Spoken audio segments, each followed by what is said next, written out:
Sacred Symbols, a PlayStation podcast, is brought to you by, well, you. If you want to learn how to support our show, go to patreon.com/laststandmedia.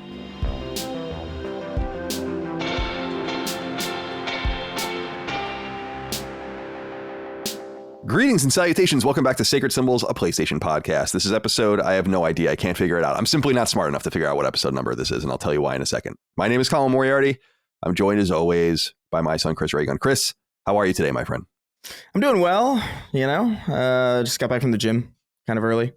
So I'm feeling pretty spry. Yeah. So recently I started drinking coffee again. I haven't had coffee in literally probably like 9 months or like 10 months. It's been a long time because I was trying to deacclimate myself to the effects of caffeine because it was getting to the point where I just didn't do anything.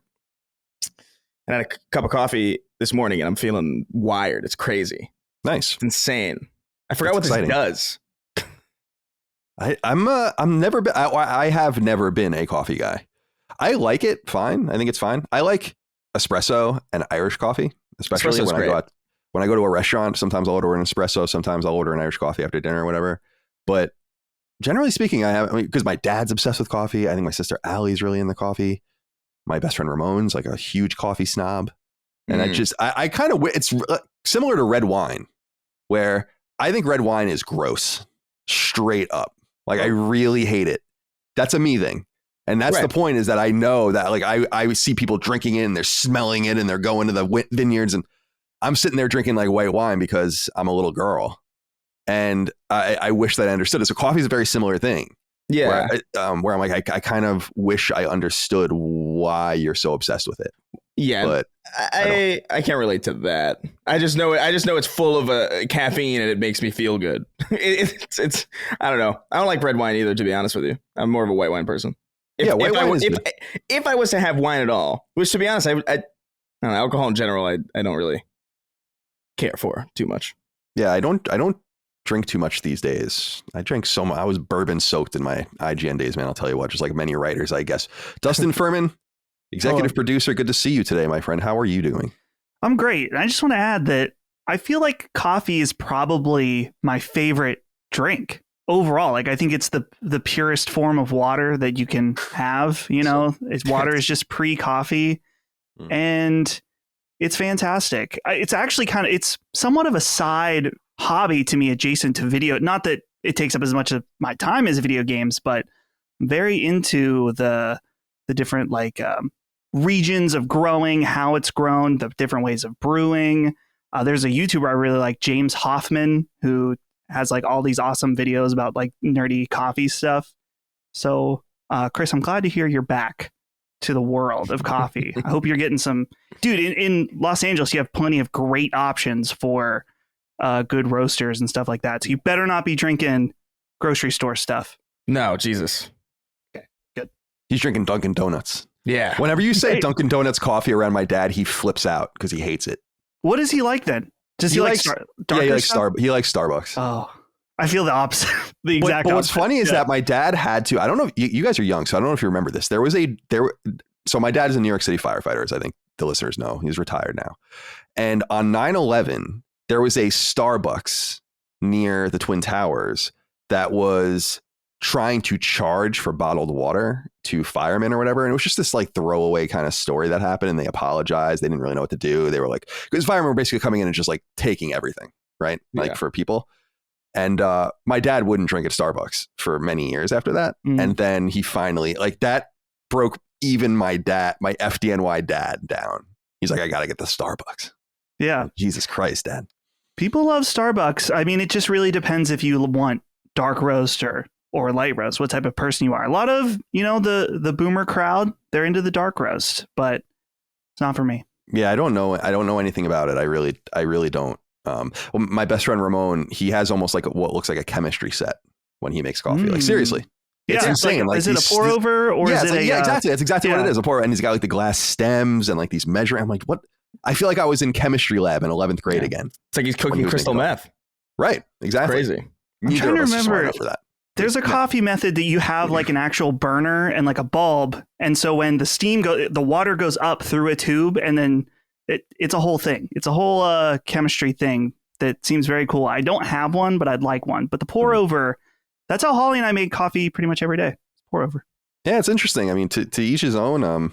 I guess I felt, in a very serious way about bourbon and stuff like that. And people don't quite understand that. And they think it all tastes like gasoline. So I think it is just whatever you like. All right. Very good. Okay. So the reason I told you, as you may recall, earlier in the episode, 5 minutes ago, in fact, that I couldn't remember the number is because of the episode is because we record these ahead of time. What we like to do with Sacred Symbols, if you're new to the show or unaware, maybe you're a little slow in the head, I don't know, and you don't remember the way things have been done in the past, is since we've launched the show in 2018, we never miss a week on Sacred Symbols or Sacred Symbols Plus, and that will continue, of course, this holiday season. But we like to pre-record a few episodes to go into those slots so we can get some time away.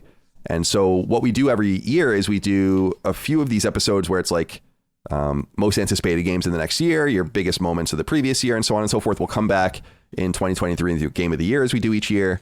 And so that's where this all stands. And so the episode number because it's written in the title, but I wasn't even mathematically sophisticated enough to go out like 5 or 6 weeks to figure out what number this was. I just don't have it. I'm not built for it. I'm just not built for it. But let's get into this, boys, because today's episode, as everyone knows, is about our most anticipated games of 2023. And I think we're finally getting into a year that I think is very promising. I was going through all these different lists, and Game Informer had one, GameSpot had one, and a few others. And I'm like, Jesus Christ, there's a lot of games coming out this year. And I wrote down probably 15 that I felt like could have made my own list of most anticipated games. But what each of us have done is we've made our list of 5 most anticipated games for 15 total. We all have more than 5 choices in case there's overlap. That way people can make different selections. Mm-hmm. And I'm excited to get into these and see what everyone is thinking, because I think that this year, and I think we'll see towards the end of the episode, this year is very strong. And I think people will feel the same way. So, Dustin, you seem so happy today. You seem like you're in a good mood. You look handsome. And I feel like, Chris, not to say you don't look handsome. You definitely don't seem happy. That's okay. I'm not happy either. So don't worry. Oh, yeah, certainly not. But at least one of us is happy. And we're going to go to Dustin first. I want to hear what your first game is for your most anticipated games of 2023. Let's start out strong. I didn't really order these, but I'm just going to go with my most anticipated. A lot of you already know this. It's Final Fantasy 16. And I am so incredibly excited for this game just because Final Fantasy 15, I know that there's a lot of diverse opinions about this game. And there's a lot of things that I don't like about Final Fantasy 15, but there's something about it that it left me wanting more, kind of annoying, but it's been a while basically since we've gotten a Final Fantasy game. And also with that, a more fantasy Final Fantasy, more traditional fantasy, we should say.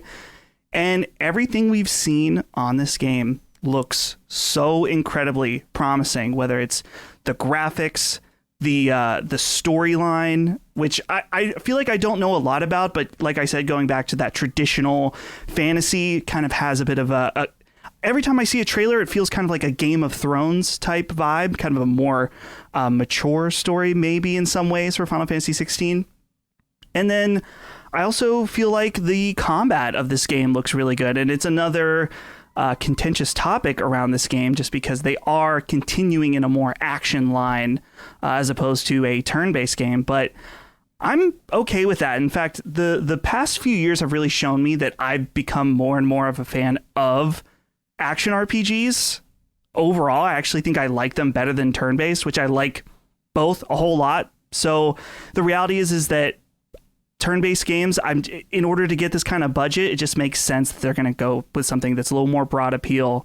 And this game, I feel like I'm so confident this is going to be, at the very least, a great game next year. And Colin, I know you are also, I'm assuming this is on your top 5 as well. And it's probably an interesting one for you as someone who didn't like Final Fantasy, the last game, at all. Yeah, it's Final Fantasy 16 it actually was in my longer list of like 15 games, but I pared it away because I assumed you were going to select it as well. And there's just when I was looking at the list, I'm like, I kind of want to talk about some other stuff. The interesting thing about Final Fantasy 16 is we know it's coming in 2023. I think that some of these games that we're going to discuss are borderline 2023 games. A couple of them have dates, so we know that that's not the case, but Final Fantasy 16 is going to make it. So it seems like a safe bet, a good bet. I agree with you. The more D&D, Renaissance, medieval, whatever, not even Renaissance, but medieval style combat and weapons and armor and all the things that we're used to from the original Final Fantasy kind of making a comeback with also the trademarks of Final Fantasy in there. I was reading an interview where they were talking about, there'll be chocobos. Yeah, there'll be all of these different things, Moogles and cactars and whatever. So there'll be all those binding elements as well. I'm sure the spell names and we already know a lot about the summons. Final Fantasy 16 is going to be dope. And by the way, I don't know that I agree with you. I actually think I like turn-based role-playing games more, and I'm actually going to talk about one later, so I will leave that for that discussion. But I also love action RPGs, and what I think I just love are role-playing mechanics,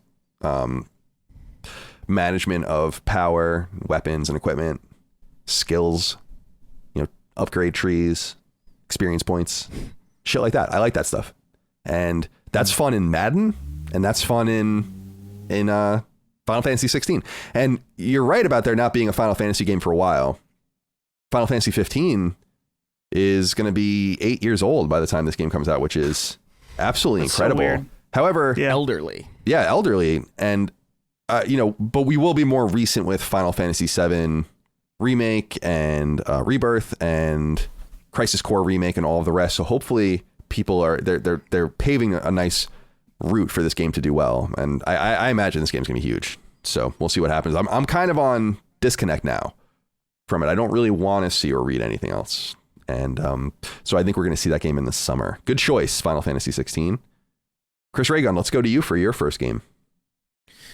Yeah, so it was actually kind of difficult deciding which ones would be my extras and which ones would be my mains, but I think I'm gonna go with the one that I'm most eager to talk about, and that's Atomic Heart. I think Atomic Heart just there's something about the way this is presenting itself, the way that this game looks. Because when we first saw Atomic Heart a while back at this point, I remember thinking that the art looked great. I remember thinking the general premise seemed really, really interesting, and the art style was really evocative. The presentation mainly was the main thing that was like kind of drawing me in. And as we got closer to release, we didn't really hear much about anything. Or as we get closer to the launch of this thing, we still haven't really heard much. But the most recent trailer we got looked like it remedied a lot of the stiffness that I saw, because that was my main concern. It's like, oh, this looks like it's going to be stiff. I don't know if it's going to play all that well.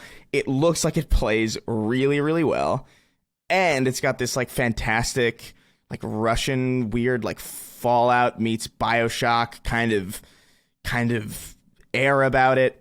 I think this has the potential to be something very, very special. That remains to be seen, obviously, but my eyes are very, very closely on Atomic Heart because I'm a huge sucker for striking art design in anything. That's the easiest way to get my attention is and in fact, I think most of the games on my list kind of present that as well. But yeah, Atomic Heart, easy anticipation for me. That one was on my list, and I totally agree. Mine I too. think, was it on yours too, Dustin? Mm-hmm. It was number 2. Number 2, yeah. It was on my list as well, and it's a wonderful looking game, and the concept I think is most interesting. First of all, it's an FPS RPG. I just don't feel like people think of those things going naturally together as much as they do, because I think what FPS RPGs have become are open world role-playing games. So you think about Fallout 4, for instance, and then you have the other style, which is kind of like Far Cry, which I actually think is an FPS RPG. I just cracked like fucking Bobby Brady, by the way. Or no, Peter Brady was the one that had the cracked voice. But it's, again, an open world game. So I think this game, from what I can tell, seems to embrace its mechanics a lot more than those games do. And in that case, it reminds me of some of the great shooters, but it also reminds me a little bit of BioShock, specifically because I don't know if you guys read about the plot, but the plot is awesome. Now, Colin Moriarty loves his alternate history. He fucking loves his alternate history. And especially he loves his World War II alternate history. So in the game of Atomic Heart, the Soviets destroyed Nazi Germany in 1941. So what's interesting about that is 1941 is when Operation Barbarossa begins, which is in the real world, the Nazi invasion of Soviet Union, overthrowing the Ribbentrop-Molotov compact that would keep peace between the two sides. And that was the most brutal conflict in the history of the world, the Eastern Front in World War II. And in this history, never happens. And what ends up happening is that the Soviets apparently discover robotics in this alternate history and all of these different things, and use these robotics and these machines and their huge factories and all that to just destroy the Nazis when they're kind of in the crib still. And what's interesting is it reminds me of BioShock, because there is a thing in the game called the Collective. And I don't know if you guys read about this at all, but it's this internet basically. And there's all these different aspects to the tech that corrupt people and make them crazy. And it sounds like splicers and all of that in BioShock. So there's definitely that angle to it too, which is really interesting. And you play as a KGB agent. So the whole Russian angle is dope. And I was reading a little bit about Mundfish, the developer, because I always understood Mundfish as being a Russian studio, and they are, but they have been working out of Cyprus. And so this is how this game is even being able to leave, because there's obviously an embargo on Russia. So I'm interested to see how this game is responded to, considering what I would identify as a kind of Russophile, or no, not is it Russophobic?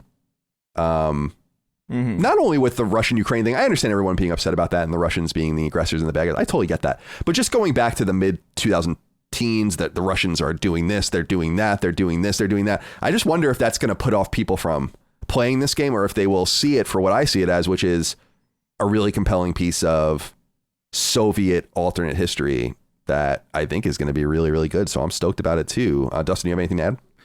Yeah, the trailer that I recommend people check out is from Gamescom. It's called the Atomic Heart Combat trailer, which I was already on board for this game for a while, but this is that trailer is what brought my...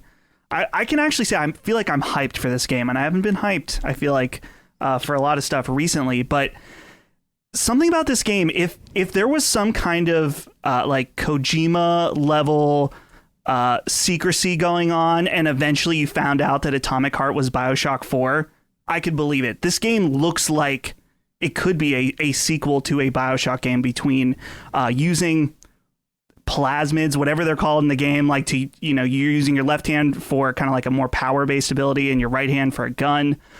Everything about this game just oozes style and just so much potential. Really, really excited. And it's not too far. This one's February, right? February 21st. Yep. Yeah, hell yeah. Very immediate. Yep, it's got a date, PS4 and PS5, being published by Focus Entertainment, who just brought us as the publishers of Playtale as well. So we have that. One thing worth noting, although not very important, I don't think, is one of the investors in Mundfish is Tencent. So there's that, but I don't know. Got to make an exception every once in a while. I think it's more about ringing the alarms than anything else, although they're a minority holder in this. And I'm really curious about this 1955 Soviet Union. It feels like the Russian fallout in some way. It's the same period. Seems to invoke that strange alternate history where it's, tube televisions, but some sort of weird connectivity and internet. And I don't know. It's going to be fun. I'm really excited about that. Great choice. All right, Dustin, let's go to you for your first one. Wait, what about you? You should be up next. Oh, right? I'm sorry. You're right. I'm a dummy. You're absolutely right. Okay. What will I go to first? You know what? Let me flip my page over because I have 2 pages worth of notes here. I'm going to start with Mina the Hollower as my most anticipated game. This is a yacht club game. It's supposed to come out in December of 2023. It was interesting. I was reading the Wikipedia, and it claims is not coming to PlayStation. It says it's only coming to PC and Linux or something. And I'm like, that's definitely not true. So then I went to the Kickstarter and I looked, and there's literally pictures of the physical versions on PS4. So I was like, some wire got crossed here with some people reporting information. But nonetheless, this game is coming to PS4. It's slated for December 2023. I said earlier in the show, some games are on the bubble. This game feels like it might be one of those games. I don't know. For people that are unfamiliar with it, it was kickstarted for $1.2 million. I actually meant to kickstart it because I'm actually kind of more into doing that now than I was in my younger years, but I just totally spaced and you can't go back and do it. So I'll just buy it when it comes out. But if Shovel Knight, which was obviously Yacht Club's first project, was an ode to NES games, and you think of the 8-bit era, it's kind of like DuckTales, got a little bit of Zelda 2, Faxanadu, Castlevania, whatever. This game is an ode to Game Boy Color. And when I saw it immediately, I was smitten with it because Game Boy Color is 8-bit too. And we got some really awesome games on Game Boy Color that kind of took advantage of being a Super Nintendo game. And I don't mean an SNES game. I mean like a kind of adapted NES style game. And I think specifically of Zelda Oracle of Ages and Zelda Oracle of Seasons, which were amazing Capcom developed Zelda games that were released, I think, in 2000 on Game Boy Color, right before Game Boy Advance came out the next year. So Mina the Hollower goes back to that generation that was pretty short lived. And that generation gave us some other stuff too that still exists to this day, like Shantae and a few other series. But what's cool about it is that it's isometric. And if Shovel Knight was DuckTales plus Zelda 2 plus a little bit of Faxanadu and Ninja Gaiden and shit like that, then I would say Mina the Hollower is Castlevania plus Zelda 1. And it's got that isometric pitch to the camera, the music, the color palette and design, the sub-weapons kind of invoke Castlevania. She's a hollower, so they can go underground. They're like little mice and other creatures that go underground and then pop back up. So that's kind of the mechanic, and you do that during combat. And the story sounds really cool too because it takes place on a location called Tenebros Island, and Mina is an inventor, and she has a patron that basically provides her with all the money so she can make her creations. And she's helped like electrify their island and bring technology and all this stuff. And I think it's about how stuff goes awry, basically. Game looks dope. Just absolutely insanely good.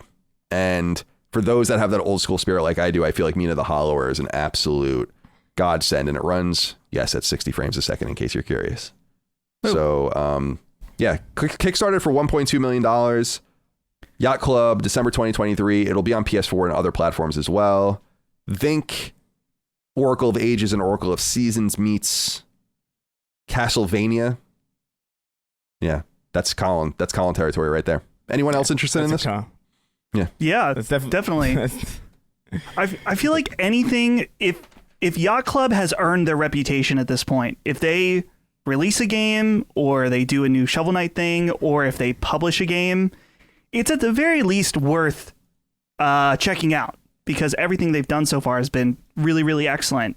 I don't know. What's interesting about this game is that I'm not super into Game Boy games like this, but it's not out of not liking them. It's just that's kind of wasn't what I was playing at that time. And so it's kind of exciting for, I don't know, it almost feels like I'm checking out a new thing playing this game, even though it's obviously a very old type of game. But like I said, Yacht Club, man, I'm looking at the story, the Kickstarter now and seeing the some of the pixel art.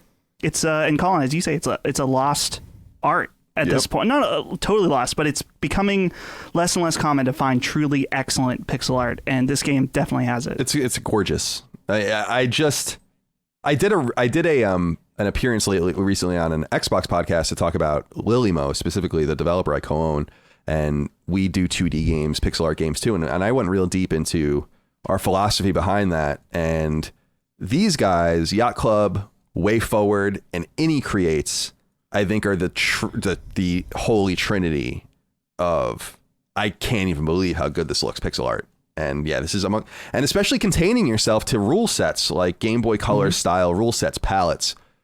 It's an artificial challenge. It's pretty cool. Chris, did you have anything you wanted to say?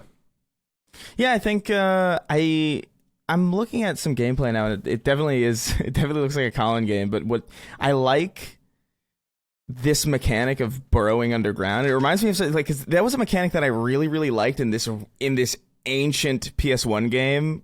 It was It was Bugs Bunny Lost in Time, and you could burrow under the ground in that game. And I thought, like, this is such a cool idea, and then no one ever did that again. So it's kind of cool to see that weird mechanic that just like scratched this like ancient itch in my brain. But I don't know. I'm definitely more of a. I feel like when I'm playing a pixel art game or like an old style game like this, it's definitely I'm more of a Messenger, Celeste, Cyber Shadow kind of person than this. I did play a lot of Game Boy games like this, but I can't say that I loved as many of them as I loved platformers on the Super Nintendo, but it does look really, really good. Pixel art is so difficult to... I don't think people understand how much harder it is to get pixel art looking good than it is to make a 3D asset look good in Unreal Engine or Unity. And I say that as somebody who's not a game designer, but I have pretty... I wouldn't say extensive experience with game engines, but enough experience to know that you can get things looking good really, really easy in a modern game engine. Like, it's a lot simpler than probably even most people think it is. So props to everybody's still doing pixel art, because it's, the difficulty of that is not lost on me. Yeah, we're completely dedicated to it. That's all we want to do. By the way, I'm looking at this footage for there's a long play of Bugs Bunny Lost in Time on PS1. I didn't play this game. It's from 1999. Rough. I gotta say, this game, I don't know if it is any good, but it looks pretty good for a PS1 game. It's not bad. It's not bad to play, but it's rough on the eyes. I think Bugs Bunny. I think the models look really good. Personally, I don't know. Oh yeah, they're really faithful. It's just more that like, oh, that 4-foot draw distance, you know. That really does it in. Yeah, but no textures, just colors. This is a cool. That's why the model looks so good. Is because the world isn't loading. Fair enough. All right, Dustin, my happy boy. Let's go to you for your second game. My next game is a series that I've been pretty hot on because I've played through maybe about half of them this past year. Replayed the original version of this game on March 24th. It's going to be Resident Evil 4 Remake. And damn, this game looks good. This game looks so fucking good. And it's funny just because I feel like we knew it was going to look good, but it's always feels a little scary, especially when someone's going and remaking a game that people have loved for so long. But when we finally saw the gameplay of this game just a few weeks ago, it blew me away, and it blew away Chris as well. We talked about it. Colin, you haven't seen it yet, and I think it's kind of cool if you can avoid it, just because I was very pleasantly surprised, specifically in that I think that there probably is a lot of temptation when remaking something to take out things that maybe don't come off as a little cheesy, especially in a Resident Evil game. Maybe there's probably a temptation to try to modernize some stuff, but it's clear that they knew the spirit of Resident Evil 4 when making this game and knew what direction to go in specifically, whether it's some like campy quips from Leon or doing some roundhouse kicks, stuff like that. It's all there. And it really does feel like they're taking like all of that awesome Resident Evil 2 remake goodness, applying it to Resident Evil 4. And I think what I'm most interested in from just freshly playing the original Resident Evil 4 is how they can expand this game and make it even better, because I think that there's a lot of potential opportunity for that. Specifically, the original Resident Evil 4 is a extremely linear experience, which I guess all Resident Evil games are somewhat linear, but there was very little backtracking in Resident Evil 4. Not a lot of puzzles. There's some in there, but it already has the template for these things and the different areas and locations you go. And so I would really love to see them expand and kind of put more traditional Resident Evil into Resident Evil 4 Remake in order to make it kind of like this ultimate Resident Evil experience. So this one, again, this is a game that I feel like I have so much confidence in, really excited about it, and just like Atomic Heart, not too far away. Yeah, well said. This was in my long list as well. This is an obvious one. Resident Evil 4 looks great. I'm out. not going to read or look at anything else for it.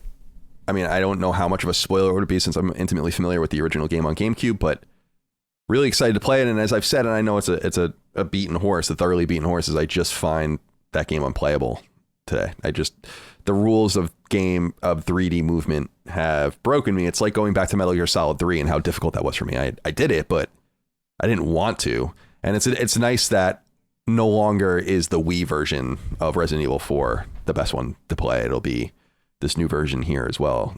Dustin, Chris, do you have anything you'd like to add before you go on to your next game? Oh man, well this is obviously on my list as well. I'm so stoked about this thing. I remember being very, very worried because it's very, very easy to go back to a classic game like this and you change things for the sake of changing things, and it looks like what changes they're making are very purposeful, and even if they're, I don't think we saw any evidence that they're necessarily modernizing it, but even in the effect that they are later down the line and stuff that we haven't seen, I have a lot more confidence in them that they're making the right choices.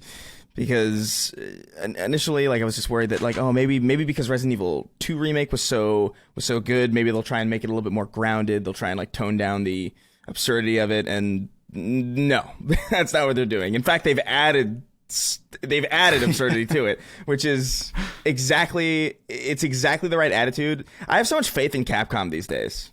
Like, it's crazy because I remember back, not even, well, I guess it was long ago, but it doesn't feel that long ago when I was like, I don't know. I don't know what the hell these guys are doing. And just this amazing bounce back is just so cool. I'm so excited for this. I love Resident Evil 4. I still think it's very playable, but no doubt it could use some improvements, and this looks like a really, really phenomenal amount of improvements. And I'm sold. I don't need to see any more of it, you know? Yeah, me neither. I'm a believer, and if Resident Evil 2 remake to Resident Evil original, if Resident Evil 3 remake to Resident Evil 3 original is any indication, then we're going to be in pretty good shape. In other words, I don't think Resident Evil 3 remake was subpar. It was actually a very good remake. I just didn't think it exposed Resident Evil 3 for not being as good as Resident Evil 2. Still think it was a very good remake of the game. So we'll see. It's exciting. Chris, let's stay with you and go to your next game, your second game. Yeah, so I think I'm going to go with Wild Hearts, because this is very recent. This was not even on my radar all that long, and it's very, very recently that this came on my radar, because it was recently kind of talked about a little bit more publicly. And this is what is the publisher? I can't remember if it's EA is publishing it. It's an EA published Monster Hunter competitor. And normally that wouldn't sound all that exciting as somebody like for me who couldn't really get into Monster Hunter because the tutorialization of those opening hours was just so intense and tedious and time consuming. And also EA not necessarily having the most sterling reputation as of late or even historically. But, you know, the gameplay does everything. And what I saw from this game just looks really appealing to me. I don't know what it is. I've always wanted to get into Monster Hunter, but the way that these Monster Hunter games are designed, just there's something about the onboarding that really puts me off. I'm a pretty impatient person when it comes to video games, because especially nowadays when video games will take 20 to 40 hours of your time, you're gonna have to hook me sooner than that. You know, I'm not gonna spend 3 hours trying to like something when there's so many other experiences that I like immediately. You got to use my time judiciously. And so, you know, Monster Hunter has always been something that I wanted to get to, but like that process of getting into it is so long. And this looks different enough, but also it looks like it's encapsulating the spirit of what Monster Hunter is, like the scale, this kind of almost Shadow of the Colossus style boss against size itself, and this casual kind of experience that, like, if the onboarding for this game is a little bit more streamlined and it's a little bit more easy for a player like me, then I could see this game being a very, very big deal for me. And just the presentation of it looks cool. I think it looks unique. I think there are certain mechanics that were displayed in some of the gameplay trailers that we've seen that I haven't seen out of Monster Hunter necessarily. Granted, not an expert, but I'm really looking forward to this. I feel pretty confident that this is going to be something that's going to speak to me in a way that I've always wanted Monster Hunter to speak to me. So, also, just Monster Hunter could use some competition, especially with how clearly big it is. Do you are you looking forward to it, Dustin, at all? I know you're a Monster Hunter person, so. Yeah, I'm a pretty fresh Monster Hunter fan, being that I played through all of Rise. I didn't play through all the DLC, but I definitely can feel what Chris is saying. The getting acquainted and learning this series is very difficult. And even I have like just scratched the surface, because each weapon has so many different mechanics and strategies and stuff like that I literally only know how to really play longsword, and that's it. So their biggest challenge will be potentially trying to get, new people involved or something like that. Or, well, it's the balance of like creating a game that newcomers can be get familiar with and be able to play, but also satisfying traditional Monster Hunter fans at the same time, since clearly they're going to try to want to hook some of them as well. But I'm really curious, and I think one of the most interesting aspects of this game is just the partnership of EA and Koei Tecmo is such a interesting, weird thing, and I don't know. I hope that it bears good fruit, because getting more great games, especially from Japan, is something I'm always interested in. Yeah, the business aspect of it is most interesting to me, no doubt. The willingness of Koei Tecmo to lease out its studios is interesting, and I think it keeps them alive and vibrant, and they know where the money is. And I think this is a really functional, patient, and Japanese way of doing business. It's not all in. It's very risk averse to have Omega Force make a shit ton of Musos for Square Enix or whoever, and then now they're making a game with EA, but they can still do their Dynasty Warrior stuff and publish that. It's the same thing with Team Ninja kind of being hawked off to do other things while making their own games too. It just seems like a very safe, sustainable thing. And that's why I think you don't hear much about the tumultuous ups and downs of Koei Tecmo. Not that they are a major publisher, but they are close. I mean, they are certainly in the A tier of publishers. They make AAA games. They're just not in that well, not even Capcom. They're not in that Take-Two, Ubisoft, EA, the first parties, all that. And then I think you have a list underneath that's kind of like Capcom, Square Enix, Bethesda used to be in that group, others. And then you have a group of that below that. And that's where I think Koei Tecmo is. Anyway, it's time for me to go. I'm not going to forget this time. It's time for me to go this time for my second game. And the second game I want to talk about is a little game called Sea of Stars. It comes out next year. It is a prequel to The Messenger, which of course came out in 2018. It came to PS4 in 2019. That's where I played it. And it's not like The Messenger. So people might remember The Messenger as a 2D action platformer that kind of turns into a Metroidvania. Very playable, very good. Highly recommended. This game, this prequel, it's not necessary to play one or the other. You can play whatever you'd like. And I think that there's an ability for people to experience the mythos, I guess, of this universe, having the taste of just one or the other, in other words, I guess is what I'm saying. So Sea of Stars is from Sabotage Studios, and it's a turn-based, and this is how they describe it, because this was also kickstarted. So this is my second game, and this is also a Kickstarted game. This was kickstarted for $1.6 million, so about $400,000 more than Mina the Hollower, and they describe it, quote, a turn-based RPG inspired by the classics, end quote. Now, that comes packing heavy expectations. It's difficult to say something like that. I think it's different than saying a game predicated on the classic FPSs, and it's like, well, what does that really mean? There's a pretty quick split off. When we say classic role-playing games in our space, we don't mean Ultima or anything like that, although they're really important games too. You're typically talking about Final Fantasy, Square Enix, like stuff from Squaresoft and Enix, and a few other outliers as well. This game invokes Chrono Trigger. It's clear when you look at it. And when you look at the combat as well, that's the game that it invokes. And I'm not a huge Chrono Trigger fan. I think people know that about me. I think it's a great game, but that it's listed as perhaps the best role-playing game ever or the best game ever, I've never seen it like that. But I do think it's a really great game and one worth replicating, no doubt about it. And people will recall that in Chrono Trigger, and this is one of the things that they say here that they take a lot of pride in, no random battles, no random encounters.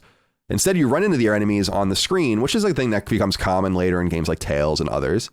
And the game doesn't split off into another screen. At that point, the game becomes the combat zone, which is exactly like Chrono Trigger. So this is where the inspiration is drawn from. There are 6 playable characters in the game, which I feel like is a really containable group. I don't like when games, and Final Fantasy VI being one of my favorite games of all time, does have an ensemble of like 16 playable characters or something. And I think that is just insane. Of course, it all leads somewhere with that. But having a more containable class where maybe you have a group of 4 or 3 in your party, and therefore you have 2 parties of 3, that seems more containable from a narrative perspective, from a leveling perspective, because I'm very OCD when I level my characters in role-playing games. I like to level them up all evenly, even if I don't use those characters. So you can imagine me playing games this tells you a lot about who I am. The one thing that I am interested in, they say this in their Kickstarter, is there is no level grinding. And I want to see how they deal with this. And that doesn't sound appealing to me, actually. I like grinding levels. I like knowing that you can overcome things by just becoming statistically stronger.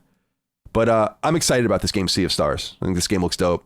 And it's time for us to get Sabotage's new title. They've been working on it for a long time. I was also reading a little bit about their studio, that they have a open schedule concept. Like it's pretty similar to our company, although they have many more deadlines, I think, but that you just have your tasks and it's like, you just to deliver this by this point. I don't really care what you do between now and then, as long as you get it done. I think that good things happen in creative spaces like that. So I think Sea of Stars will benefit from that non-tumultuous development period as well, that I think obviously was given a very solid foundation with a $1.6 million draw on Kickstarter, plus all the games they're going to sell to the tune of many more millions of dollars. So they're in good shape. Sea of Stars, Dustin, specifically for you, is this a game that interests you? Yeah, definitely. I feel like, I don't know, it's hard to say just because we only see pre-release stuff, but we're talking about beautiful pixel art. This might be one of the most beautiful pixel art games I have ever seen, just from these pre-release screenshots. The way that they're able to mix lighting in, particularly if you look at some of the screenshots in darker segments or even in some of the trailers, just absolutely incredible stuff. And I think what's interesting too is just the fact that they have the composer from Chrono Trigger, Chrono Cross, and Xenoblade Chronicles 2 working on the project as well. And so you obviously know at that point, I mean, the music will be fantastic, which is just an essential part of any RPG game. So I'm really excited about this one as well. I'm wondering, just because, let's see, it's just a 2023 release, so we don't know exactly what window, right? Right. It says I'm looking at my notes here. The window, it's just 2023. So, okay. And they just say console and PC, so it is worth noting. I think I have notes here from that. Yeah, that they have not granularly clarified, I think, what platforms they're coming to. And it's worth noting that Sabotage did make Messenger a timed Switch exclusive at the time. I don't know if they're going to do the same thing here. I doubt that they will, because I don't think there's anything to gain by doing that anymore. I think that the 2018 environment that it came out to on Switch is far different than the environment now, where I think a more ubiquitous release. I wouldn't even be surprised to see this thing pop up on Game Pass, something like that as well. So yeah, I'm stoked about this. I can't wait. Really looking forward to it. Oh yeah. Yeah. Anything for you to ask, Chris? I didn't ask you about it because it's certainly not your style of game. I mean, it is and it isn't. It's obviously from the Messenger guys, and I love these. I love what they do, specifically art wise. I think this game looks gorgeous. By the way, their initial trailer was holiday 2022. So if it did get pushed into 2023, it could potentially be more imminent than we think it is. Yeah, it was announced towards the beginning of COVID, I think. So they were working on it before that, but I think that the Kickstarter launched, as I recall, like during that uncertain period where people were making promises they couldn't keep. But the announcement trailer is December 15th, 2021. So maybe not. Maybe I'm wrong there. Then I thought I had in my notes here that the Kickstarter came out in 2020, but I could be wrong about that. No, you're definitely right about probably the Kickstarter, but like the official Nintendo of America, I see. The actual that announcement trailer. Kickstarter. But I think it looks. This is one of those rare exceptions where I feel like the gameplay is not necessarily what I would consider my type of game, but I am really captivated by this art. Like this looks this looks incredibly gorgeous to me. Well, they have this thing. I don't know exactly how it works. Just by looking at it, I'm not entirely sure that I understand. Like, it is 2D pixel art, but they have some sort of like there's some sort. This is what we were talking about earlier, actually, Chris. You were bringing up with 3D modeling versus 2D, where the reason that 3D modeling is quote unquote easier, or at least easier to get something like recognizable and good, is because there's so many tools and computer assisted stuff and middleware and everything to make your stuff good. And pixel art, people don't realize when there's a flicker on a candle, those are all pixels that have to be replaced in light or whatever. And they seem to be pimping some sort of tool set that allows them to have this crazy lighting. Yeah. And so it seems like it's becoming a more, not that it only exists in this is the only example of it, but it's a more sophisticated 2D style game. And it is beautiful. Totally beautiful. Yeah. All right. Let's move on here. It's your turn, Dustin. Yeah, I'm changing it up because I feel like some of the other stuff I've been pretty predictable so far. So I want to put some shine on something some people may have forgotten about. That is Stellar Blade, which we found out is a PlayStation 5 console exclusive now. This game used to be known as Project Eve before the most, I want to say, let's see, the September State of Play, we found out it was called Stellar Blade. And I think this game looks awesome. Particularly, I feel like I've more recently gotten a strong fondness for the character action game, specifically Devil May Cry, kind of the newest one really kind of lit that in me. And so this game, it feels in a lot of ways like a game from another era. This feels like Bayonetta type of like a Bayonetta type of game. And I mean, obviously it has a very curvy woman in it, which might have something to do with that. But overall, this game just comes off really strong. And what's interesting is that this developer is relatively unknown. Shift Up Corporation. I was trying to Google them a little bit, and they're known for doing like a Korean mobile game, which is a bit concerning. But just going off what we've actually seen, what they've presented before us, this game has a ton of style. And clearly Sony sees something in it as well, as they are now doing some publishing stuff on it. So Stellar Blade, I'm very, very intrigued. Will you feel like a pervert when you play it? Maybe. God, I That's hope okay. so. Sometimes that's fine. Just keep in check. Keep in check. Yeah, I'm looking at the trailer for it now, and I've actually kind of even forgotten about this game. It is very Bayonetta, no doubt about it. Yeah. But I think there's multiple angles to this that are interesting. Shift Up is South Korean, like you said, and I think that this is a market that is going to be increasingly penetrated by console manufacturers as games. As games come out of Seoul that are renowned and just sucking up all the oxygen in the room. And South Korea is an important current influential market. And I think having a big South Korean game will probably be a big selling point in South Korea. So why not just launch it everywhere? and that's obviously exactly what they're going to do as naturally. But I think that's kind of what's behind it in some way. Project Eve. Good choice. Stellar Blade. Forgot about that one. And yes, you will feel like a pervert when you're playing it. Good. Yeah. Yeah, good. Chris, what's next for you, my friend? Yeah, I feel like I've been throwing kind of curveballs a little bit this whole time. So I'm actually going to go a little bit more predictable, because why not? Dead Space remake. Dead Space is such a special game to me because it's the first.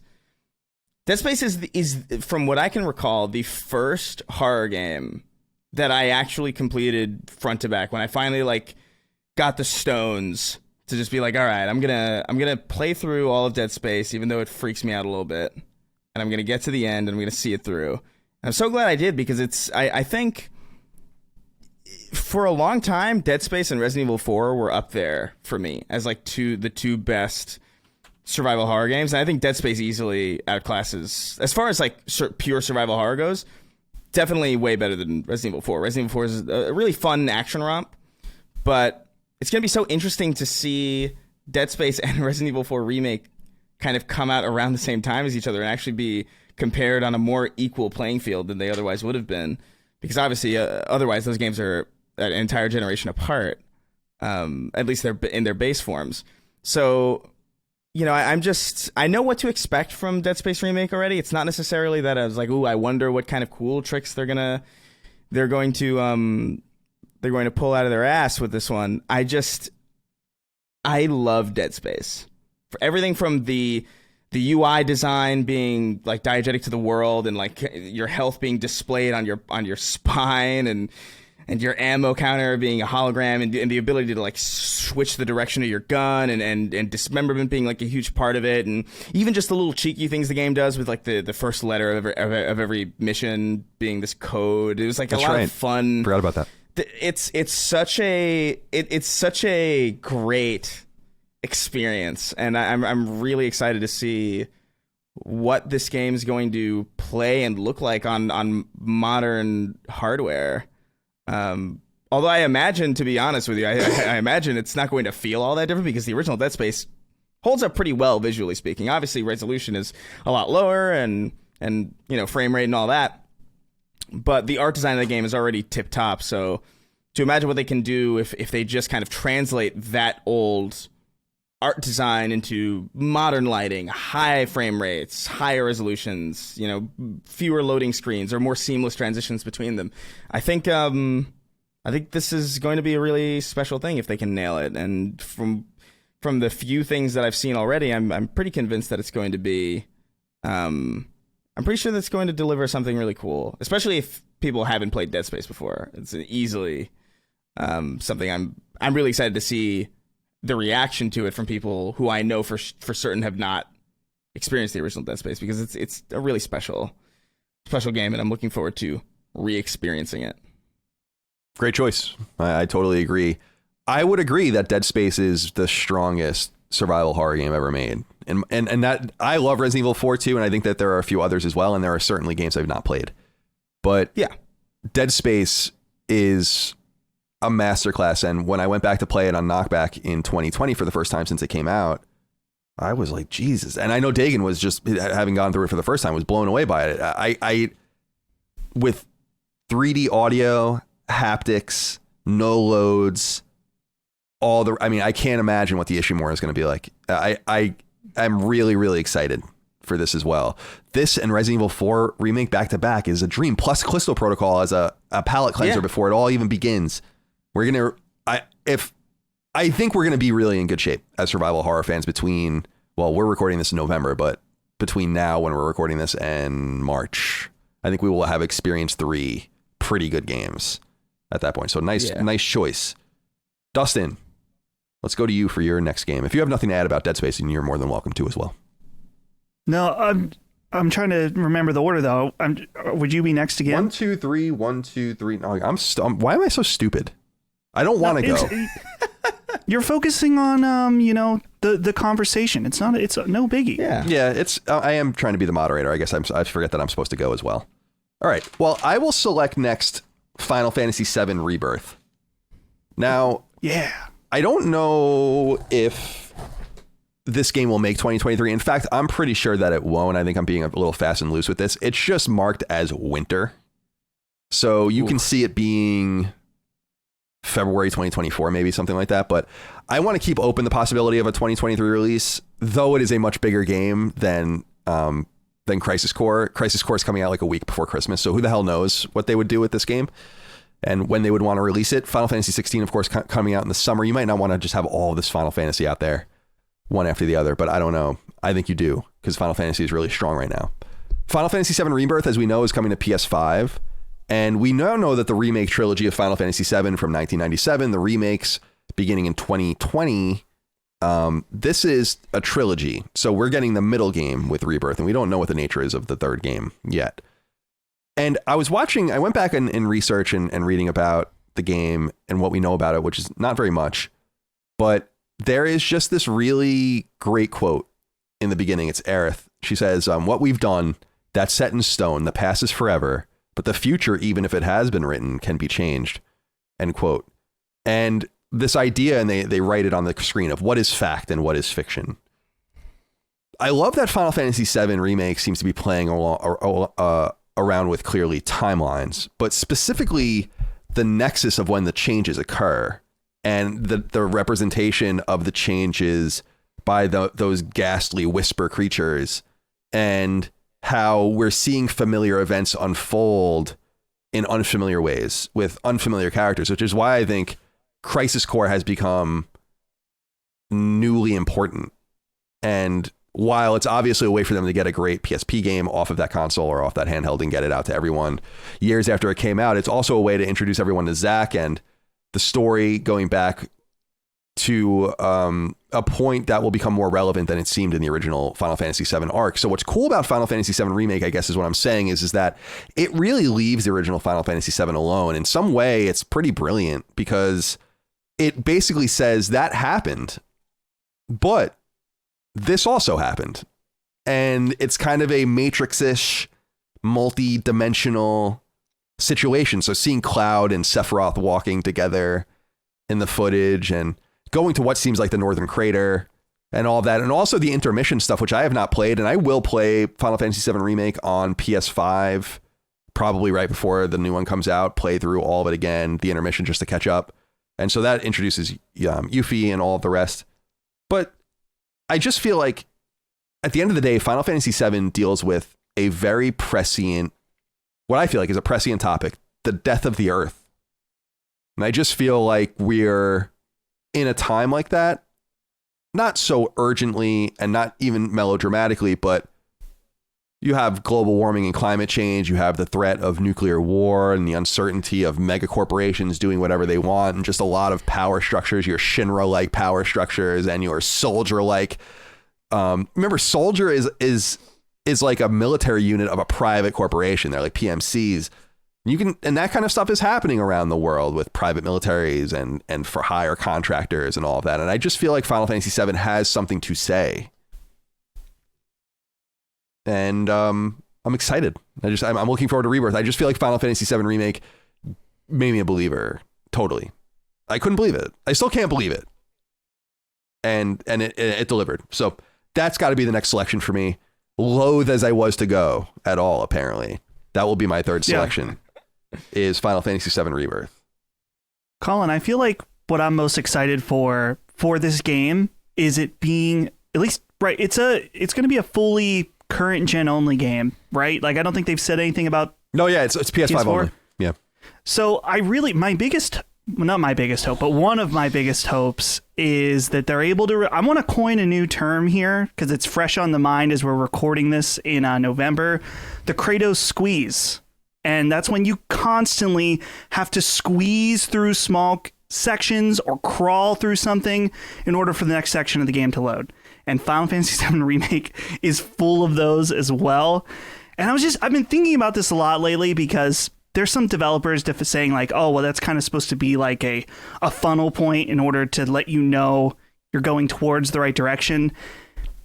Bullshit. Like sometimes, maybe. But in particular, in God of War right now, that is 100% not always the case. And I think that with Final Fantasy VII Remake or Rebirth, I'm excited to see, like, okay, I guess that'll be the second Final Fantasy game that's a full current gen only. And so just being able to have another game like that that's fully taking advantage and hopefully getting rid of the Kratos squeeze will be very desirable. I saw some people beating up on our man Gene Park about this, as I recall, on Twitter, right? Mm. He was the one that brought up that this is why it exists, and then people came in and said that that's not necessarily the reason why it exists. And I'm with you. Where necessarily. Right. I'm like, come on, guys. I know that's why people are throwing up to ladders. That's why you squeeze through it. It's to give things time to buffer and load. And if that's what you need to do to draw delineation between spaces, then I think you need to design things differently, because that's not the only cue that a player would take to move towards something. You can do that with color, you can do that with light and all the rest. So I didn't like that because it just seemed it's like too smart by half. Like, just shut up. You damn well know that is the general reason why people are lifting things up. and letting them squeeze through and all that. It could create a delineation. That could be a secondary or tertiary positive, but no, I didn't like that. Leave my man Gene Park alone, or I'm gonna come at you. You understand? All right. It's not my turn again now. It's Chris's turn. No, it's my turn. Dustin, it's Dustin's turn. Dustin, it's your turn. Yes. My turn. Okay, Dustin, I'm going to go with... Yes, I'm ready. Diablo 4. I'm very excited for this game. Right? I was thinking, okay, because part of this list, I want to put games that I feel somewhat confident in. And this one I'm the most shaky about. But I watched a developer commentary gameplay video today. I'm like, this looks good. This looks really good, actually. And we've talked about Blizzard not being the company they used to be, continually fucking up over and over. And I realized, I think that this game got announced like over 2 years ago when we first saw like gameplay from it. Like it's been a while, 2 or 3 years ago. And so from the trailer or the commentary thing I watched today, I'm like, man, this has a lot of promising aspects. And I think that they are definitely running some risks with the way that some of the format changes they're doing, I think could annoy current Diablo fans. They're adding definitely a lot of live servicey elements to it. They were talking about like in Destiny, there's like live event, or a public community type event where you're walking around an open world, big monster shows up, you all have to fight together. That's going to be in Diablo now. It's definitely going to have a more open world type nature to it. And honestly, I think that sounds really cool. With games like this, it's like, do you really just want a game like Diablo to stay the same? Do you want to put 300 hours into a game that's just more of the same of the last three? I don't. And so I think it's worth, in my mind, to take the risk. Maybe it's not a good worthy risk financially if you're a stockholder, but adding these elements into Diablo, if they're done right, I think could be really excellent. I also have to say, too, is that while I enjoy the art style of Diablo 3, this one definitely is taking a more grounded, or it looks much darker. It kind of reminds me more of the look of the older games, and I think that that's cool as well. So Diablo 4, that's definitely a game I'm excited about. I think it's cool. They're going to have crossplay in it from day one, which is great. So play wherever you want, play with your friends. And I'm really hoping it's a game that I can get lost in like I did with Diablo 3. How are you feeling about that choice, Chris? I mean, I'm not a Diablo guy, so I have nothing to say about this at all. I do know that rumors from our friends over at Windows Central, as of the time we're recording this, so this might have already been clarified, it says this game might come out as soon as March or April, which is sudden, but it is in closed alpha, like you said. Yeah, I mean, I don't know. Like I like Diablo, but I've never loved it. I enjoyed when Diablo 3 came to console. I did a lot of, not split screen, but couch co-op with the boys, and it was cool. It was great. It was a nice experience, and I do like the look of the older Diablos. I really like that. I know a lot of people are like, those don't look good, but like there's something about them that's, I don't know. I guess charming is probably the right word, but I just genuinely like that old style. But yeah, I don't know. I'm cautiously optimistic about this one, but I'm definitely gonna wait to see. I'm definitely gonna. This is not a day one purchase by any means. Blizzard certainly doesn't seem to have the reputation it once did anymore. So no. All right, Chris, let's stick with you. I am confident that it is your turn now. Yeah. Process of elimination and all that. I think I'm gonna pick. I've still got so many, but I think now that we're narrowing down towards the end, I want to give a shout out to this Bomb Rush Cyberpunk game. That now they say they're not coming to all this confirmed right now is Switch and PC, but given the history of the people working on it, I'm fairly confident it's coming to PlayStation. So this is a Jet Set Radio style kind of skate game. It's very, very old school in the way that it looks. It reminds me a lot of PS2, but like the art style specifically. Again, this is how you get me. If you have a game that looks visually just unlike anything that I can get currently, then more than likely I'm going to check it out, and I'm probably going to like it, even if, I will sometimes like it, even if it's like, man, this game doesn't play well, but God, it looks good. And there's so many of those games, even Scorn, it's like one of those, like, Scorn got me in the door because it just looks gorgeous. And this is another one where I just love the way this looks. It evokes so much of it evokes this PS2 era. It reminds me a lot of Rollerdrome also, that came out, I think, earlier this year. Just these spins and twists on these specific types of sports with this art style, with this music infusion. It's a style of game that I'm kind of sad. A little bit of Sunset Overdrive as well, a little bit. It's a style of game that I wish we got more of. I'm actually shocked that we haven't gotten as many of these as we probably should. But this has my attention. It's slated for 2023. Obviously, that could change, and maybe the PS4 version doesn't show up until maybe later, but still launches then. I think this is going to be something really cool. It's been delayed a couple of times, but I do have a feeling that whatever comes out at the end of this is going to be something, at the very least, very memorable, in the same way that Rollerdrome is.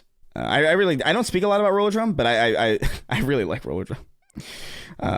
And just more of these. I love this. Inject this shit into my veins. I miss this. It's very Dreamcast, no doubt. Styles. Looking at it, yeah, even very Dreamcast. Even the logo looks like Jet Set Radio's logo to me. Yeah, that looks great. Totally, it looks really, really cool, colorful. I never heard of it. I just went and looked it up. I'm on the Steam page now, just reading about it. So good choice. Bomb Rush Cyberpunk is the name of the game. All right, yeah. Back to me now, as I've been told. All right, let me look at my choices here. What do I have left? Oh dear. Yeah, I think, okay. So let's go to Hogwarts Legacy. This is a totally safe bet for me. Comes out February 10th. So it has a date, PS4 and PS5. Avalanche Software, the Utah-based studio owned by WB that has done many a licensed game in the past. Now, I'm beating a dead horse once more with this game because I know people know how I feel about it. But just to reiterate, I'm not a Harry Potter fan. I've wanted to for years get into Harry Potter and read it. I read the first 3 books when I was in high school and going into college. So I think Prisoner of Azkaban was the third one. And I think that was the last one that I read. And then I just stopped. I don't really even remember very much about it, but I liked it. I just moved on to other things. And I've always been very attracted to this universe. And what I like about this game, as I've noted in the past, is that it takes place in the 1890s. So it is a deep prequel to Harry Potter, 100 years or so before the books, in this pre-Edwardian, late Victorian British era that I find really attractive. And the exploration and the mystery and kind of the more plotting nature of it, with the territory that you're exploring and the finite nature of it, almost a Metroidvania style backtracking, seems like involved in it is fun and really appealing to me. It seems like it's going to be some sort of tranquil and peaceful game that has decent combat, fun mechanics, and all the rest. So I have to give a shout out to Hogwarts Legacy, and I just feel like it could be an entryway for me to finally take that bite and pick the books back up and try again. Especially because I could be reading more books and being in front of screens less. So got to give a shout out to Hogwarts Legacy from Avalanche, February 10th. So not too far away now. And that will be my second to last selection. Yeah. Okay. Nice. I'm looking. I just watched. They've been doing like some streams showing off some different stuff from this game, and it's very impressive, the level of detail that they're putting into it. This is one, I think I said this many months ago at this point, that I'm just a little concerned about the team, but as with Diablo and the other games, is that what they've shown looks good, and so I want to give them that. So I'm interested in this game. This maybe isn't a day one for me, but I mean, if it reviews really well, then I probably will be there day one. But I love. I'm a big Harry Potter fan. Not like one of the crazy Harry Potter fans, but I do enjoy it quite a bit. So I'm interested. All right, what's your last selection? My last selection is, let's go with Eiyuden Chronicles 100 Heroes. This is from the creator of Suikoden, and it's just really exciting because in a lot of ways, when this game was kickstarted, it feels like this is a game they really wanted to make, and they really wanted to make a new Suikoden game. But of course, unfortunately, Suikoden is owned by Konami, which right now just kind of... I wonder if Konami's kicking themselves about this at this point, because obviously we have Suikoden 1 and 2, the remasters coming out, and I'm surely that was birthed out of the fact that this game is so successful before launch, in its Kickstarter support and stuff like that. But this game looks great. It looks exactly like what we would want a new Suikoden game to be, just because Suikoden After 2 kind of took a more 3D style. Some of those games, I haven't played those, but I know that they're a bit more mixed. And so to see them take on this somewhat Octopath Traveler type look, but not quite exactly, but 3D environments with really nice sprites and stuff like that, looks really great. And I think that the thing for me overall with this game, like I was saying earlier, is it just feels like a really good, like, feel-good story. The game that they wanted to make, they probably weren't able to make with Konami, but the fans were there, showed up, and had their support ready to go. And so it just feels like a homecoming for Suikoden. And so I hope it can live up to the astronomically high expectations. Yeah, dude. I mean, it pulled in 46,000 plus backers with no fewer than 4,000 yen. So that used to be $40. It's less than that now, but so it's a high buy-in. And yeah, that was on my list. That was one of the games I was thinking about selecting for my last game too. I think the game looks cool, can be promising, and is another example of a spin-off coming from a developer or a series of developers that can't accomplish what they want to do under the wings of the companies that they come from, with the IP that they helped and deliberately created on behalf of these entities. And it's why it's important when you can to just do things for yourself, and that's what they're doing here. And there is a look and feel argument that was kind of squashed between Apple and Microsoft in the 80s over Windows and Mac OS. So you're not going to be able to go after anyone for copying your game, really. But it's clear that you can invoke very serious, like Iga went even further than anyone with Bloodstained, which is just so, though, especially the NES style ones are just so blatantly Castlevania that if I were there, I'd be like, this is borderline insanity that they actually did this, and we can't really do anything about it. Iden Chronicle might turn out to be the same thing, although I think Konami realized there's a future for all of these IP. I think they're just being much more deliberate, and they realize that no matter what, people are going to flock to Suikoden when it comes back. They don't need to do this necessarily. Now, it might not be very good, but that's another thing entirely. So, a nice selection. All right, Chris, what is your final selection? Oh boy. Let's see. You know what? I'm a creature of habit. Destiny 2 Lightfall. Man, where do I even begin about this? So Destiny, obviously, live service game, big game. This is just a big expansion coming out for this title. I think in either February. I'm not super sure exactly when, but it comes out early next year. And the stuff that they're adding to this game with this update really has the potential to really shake the foundations of what this game even means. Like they're adding grappling hooks, which is easily like, okay, yes, you have my attention now. Grappling hooks are amazing. They're the single most fun mechanic that's ever been invented in anything. And so that's immediately in my sense. But then they have this. So obviously Destiny's this kind of RPG, PvP, PvE kind of, you've got raids, you've got PvP, you've got all these different modes.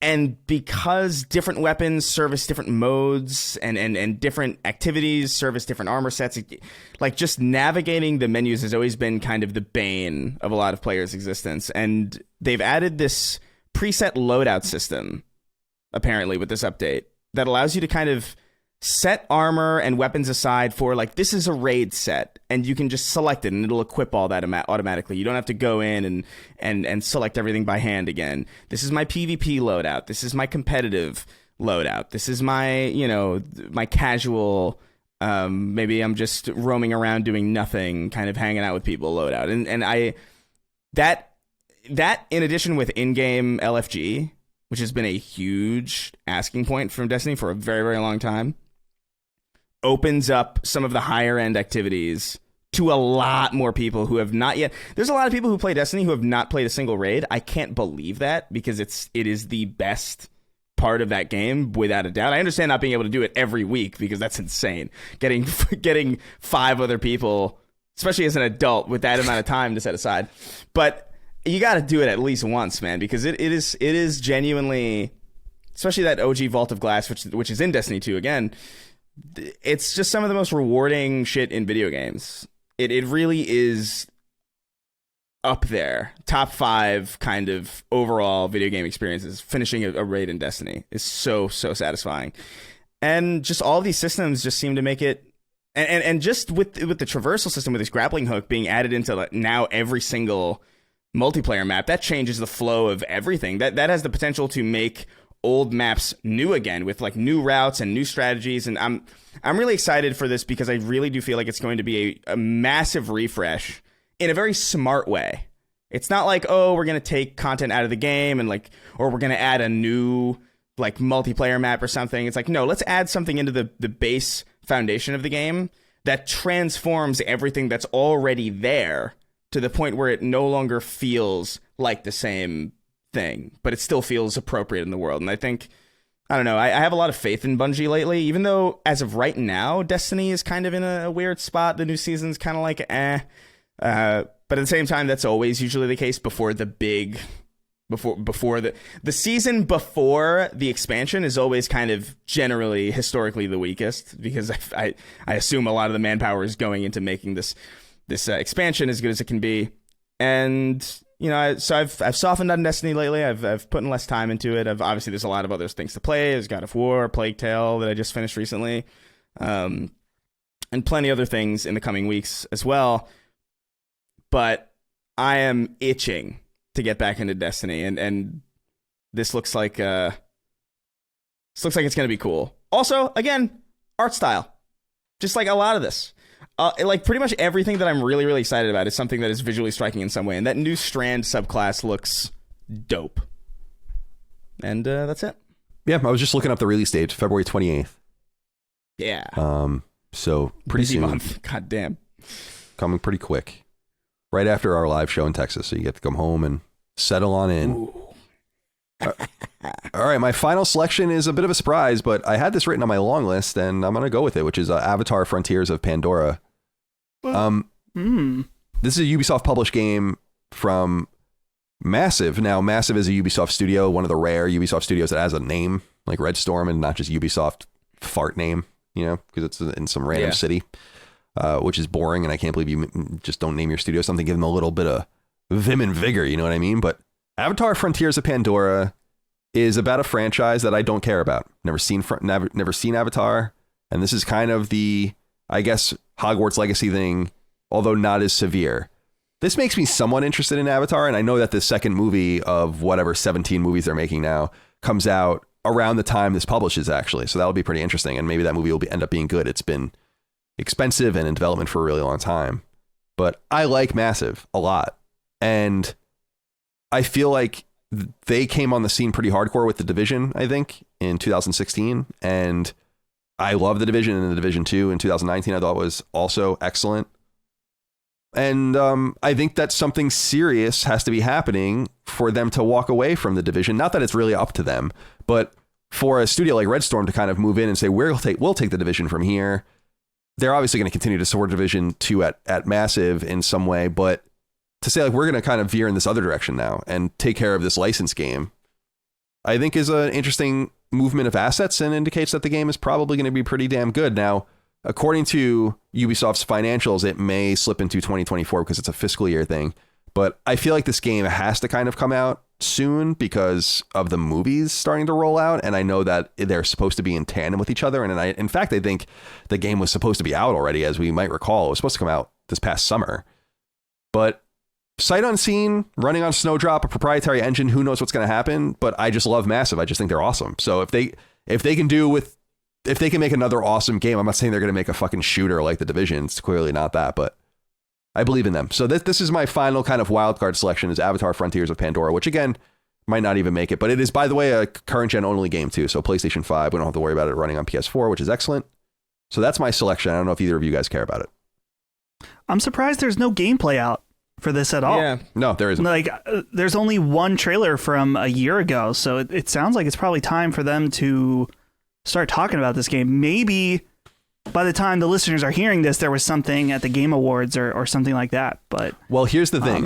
Here's the thing about Yeah. this is that there is an indication that this is one of those kind of PlayStation like Hogwarts Legacy. Like it's going to be a game that PlayStation promotes itself and markets itself. And I feel like it's probably going to be at a state of play, I would assume. And maybe it was supposed to already be, in fact, at a state of play. Who knows? So sure. That's what I think's going on. I'm sorry, Chris, I interrupted you.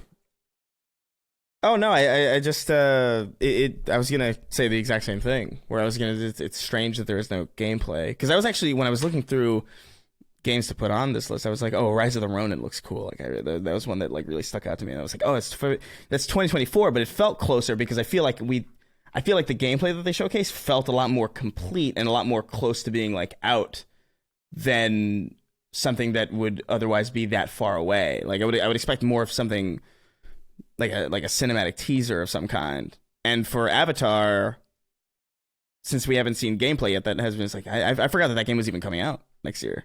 I thought that was still a couple years away, or like maybe 2. But I don't know, Avatar, it's an IP. You know, I think it has a lot more. I think there's a lot more to work with in a game, to be honest, than there is in a movie. But I don't know. It's not on my radar necessarily. Well, we'll see what goes on. Yeah. That's my wild card. All right, here are the selections once more for people. Dustin selected Final Fantasy 16, Resident Evil 4 Remake, Stellar Blade, aka Project Eve, Diablo 4, an Ayuden Chronicle, 100 Heroes. Chris selected Atomic Heart, Wild Hearts, he loves hearts, Dead Space Remake, Bomb Rush Cyberpunk, and Destiny 2 Lightfall. And then I selected Mina the Hollower, Sea of Stars, Final Fantasy 7 Rebirth, Hogwarts Legacy, and Avatar Frontiers of Pandora. Sounds like pretty good year next year. Plus all the things that will happen interstitially, of course. We don't know. By the way, you know what game is not on any of our lists? I just realized. A huge game. Do any of you know? Can you Spider-Man? Think of it? Spider-Man? Yeah. 2? Yeah. Mm-hmm. Oh, yeah. Well, that's obvious. That's how I felt about it, too. I thought one of you two would pick it. Yeah, But I don't know. We don't know a lot either about it, so it's hard to... We don't. And it's funny that there are no first or second party games on this list. That's just a sign of the times. Well, what are the first party? We have Horizon Call of the Mountain. Yeah. I just pre-ordered that today as of the time we're recording. Yeah. Me too. Wait, did you get like an email for it? Yeah, I did. I signed up for it and then I got the email. Yeah. I signed up for it too. What the fuck? Check your spam. I'm sure not everyone got it. I was surprised I did. I assumed I would be on some sort of like cosmic blacklist, but apparently not. They want my money. I mean, they want my money's as green as anyone else's. But yeah, but it is a sign of the times. The reality is we don't know anything that's coming. Like I was going to say Factions, but we don't know anything about it. And we don't even know if it's really coming out next year. So it just seems weird to talk about games that are not fully announced yet. Spider-Man 2 is announced, but we haven't seen anything about it. They have so much to say. I feel like there's going to be a PlayStation bonanza at some point. There has to be. Maybe it's already happened by the time you heard this. I don't know. All right, my friends. Well, appreciate all of you out there being with us, and hope you're having a wonderful holiday season when you're first listening to this. These are 15 games that we're looking forward to. Hope to strike some chords with you with some of these games. I'm sure that you'll have your own selections as well, so let us know what they are. Chris, any closing comments? I don't know. I feel weird because I feel really wired from that coffee earlier, but I don't have much to do today. Today's kind of like one of these nothing days. So I feel like I gotta find something to do. But I'm probably gonna go meander around the streets. You should. And see what dynamic events happen. Yeah, it's exactly right. You know, the life is the greatest dynamic event. Dustin Furman, any closing comments? For a nice little time capsule moment, we've already mentioned many times we're recording in advance. As of right now, World War III is trending on Twitter once again. Apparently there's a missile that hit in Poland. And so maybe you'll be listening to this from the bunker. nuclear winter, maybe. Who knows what state the world is in right now at the time of it. We'll be there. I mean, unless we're dead. But if not, expect us in the bunker to providing you with the games that will not come out anymore. Yeah, we'll try to get it to you. The world will be Atomic Heart by the time you guys hear this. Right. So I think, two people in Poland got exploded. So we'll see. We'll see how that works. God, hopefully everything's okay, but not for those two people, of course, but for our society. But it'll be interesting. It'll be like when Joan Rivers died, and then she had like an automatically published tweet months later promoting the new iPhone, and everyone was like, "Oh my God, Joan Rivers is tweeting from the grave." We'll set this live. We'll set this in some. And even though EMPs are exploding all over the world and all the rest, some server somewhere will survive and push this to an RSS feed, and it'll be as if nothing happened at all. But in fact, everything's falling apart. Yeah. Oh man. All right, my friends. Well, it's time to get out of here. We'll see you next time for more Sacred Symbols. Appreciate your support, love, and kindness on Patreon and elsewhere. And until next time, goodbye. See ya. Take care, guys. Sacred Symbols, a PlayStation podcast, is a product and trademark of Last Stand Media and Colin's Last Stand LLC, and is proudly recorded in the USA. The show is conceived by, is written by, and is directed by me, Colin Moriarty. My co-hosts are Chris Raygun Maldonado and Dustin Furman. The show is produced by executive producer Dustin Furman. It's edited by associate producer Ben Smith. All of Last Stand's theme music is by my best friend, Ramon Narvaez. As you know, all of Last Stand shows, including Sacred Symbols, are fan-funded on Patreon at patreon.com/laststandmedia. The following names are at the producer level on Patreon, our highest tier, and we're grateful for your thoughtful and kind contributions to our independent endeavor. Thank you.